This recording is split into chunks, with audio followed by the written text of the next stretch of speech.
Assalamualaikum warahmatullahi wabarakatuh. Perkenalkan ya. Jadi, kebudayaan itu adalah hasil cipta rasa. Islam pun gampang masuk dalam Nusantara. Assalamualaikum warahmatullahi wabarakatuh. Perkenalkan, nama saya Jelaiha. Saya dari Prodi Pendidikan Sejarah Angkatan 2019 Universitas Munawarman. Untuk yang pertama kali ketemu saya, hai, salam kenal. Nusantara merupakan negara kepulauan yang sering dilewati dan disinggahi oleh para pedagang dari mancanegara. Di antara para pedagang itu ada para pedagang Muslim dari Arab, India, dan Persia. Mereka pernah singgah di Nusantara, tepatnya di Sumatera, sejak abad ke-7 ketika Islam pertama kali berkembang di Nusantara. Penyebaran Islam juga terjadi pada abad 13 dan 14.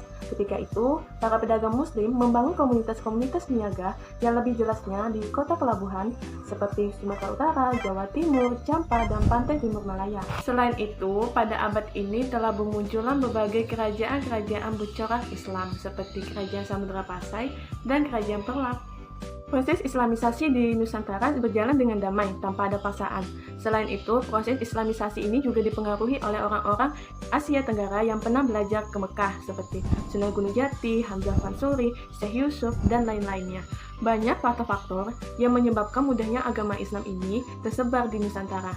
Yang pertama, penyebaran agama Islam itu menggunakan konsep akulturasi dan tanpa ada paksaan.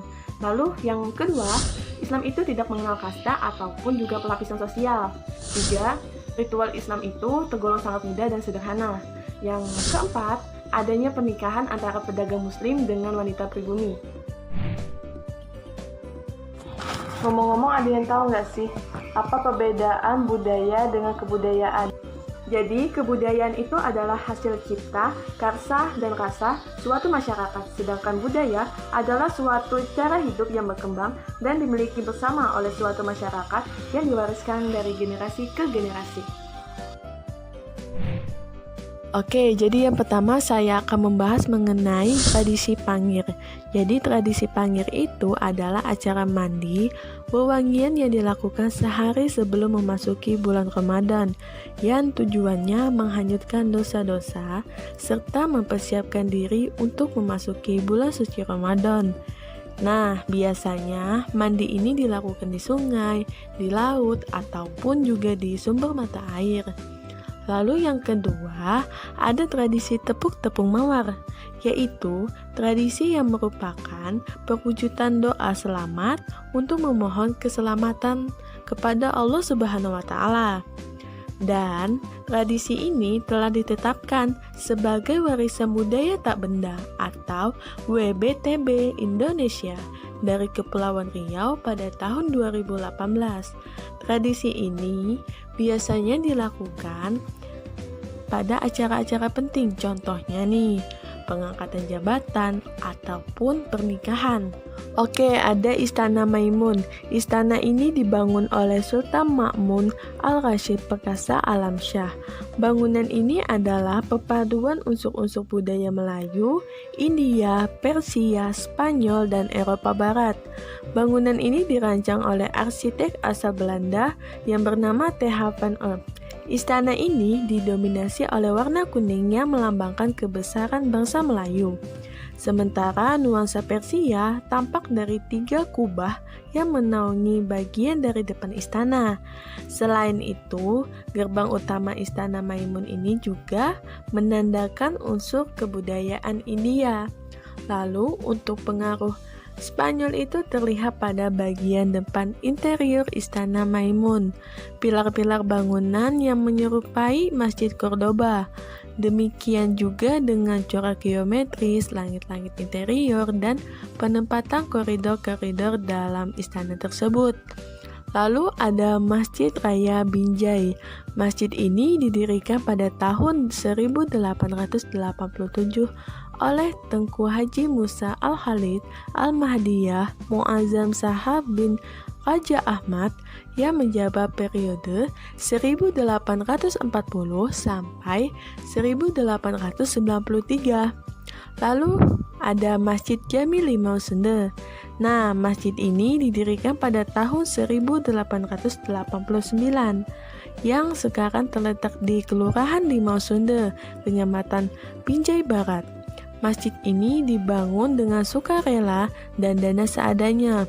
Luas masjid ini sekitar 17 kali 12 meter. Masjid ini pun bermaterial kayu. Karena dari material kayu dan sering kena air dan banjir, akhirnya masjid ini pun direnovasi pada tahun 1987.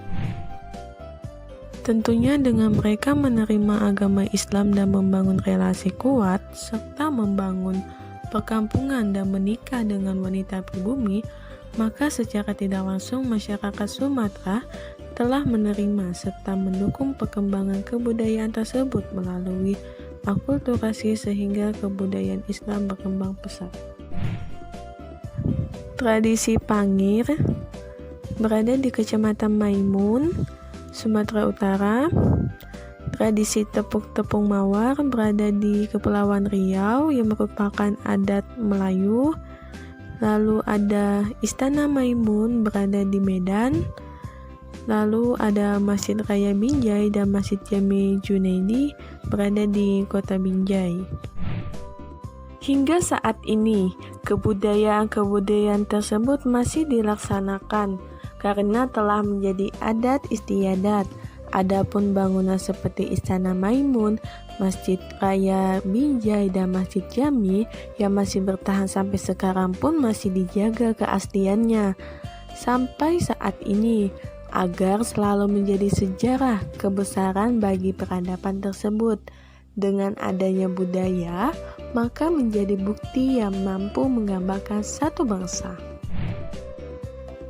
Oke, jadi saya akan menjelaskan mengenai fungsinya. Yang pertama ada tradisi Pangir. Tujuannya itu menghanyutkan dosa-dosa serta mempersiapkan diri untuk menyambut bulan Ramadan. Lalu yang kedua ada tradisi tepuk-tepung mawar, yaitu perwujudan doa selamat untuk memohon keselamatan kepada Allah Subhanahu wa Ta'ala. Lalu ada Istana Maimun. Jadi fungsinya dulu itu adalah mentamu Kesultanan Melayu Delhi yang dibangun sejak tahun 1888 atau 131 tahun yang lalu. Namun, fungsi Istana Maimun ini beralih fungsi menjadi museum dan tempat tinggal bagi keluarga keturunan Sultan Maimun. Lalu yang keempat ada Masjid Raya Kota Binjai dan Masjid Jami Lima Sunda yang digunakan bukan hanya untuk ibadah untuk umat muslim, namun juga menjadi pusat kegiatan Islam. Oke, mungkin itu saja yang bisa saya sampaikan. Kurang lebihnya saya memohon maaf apabila dari awal video sampai akhir, sampai detik ini saya terdapat ada kekurangan. Kurang lebihnya sudah cukup. Wassalamualaikum warahmatullahi wabarakatuh.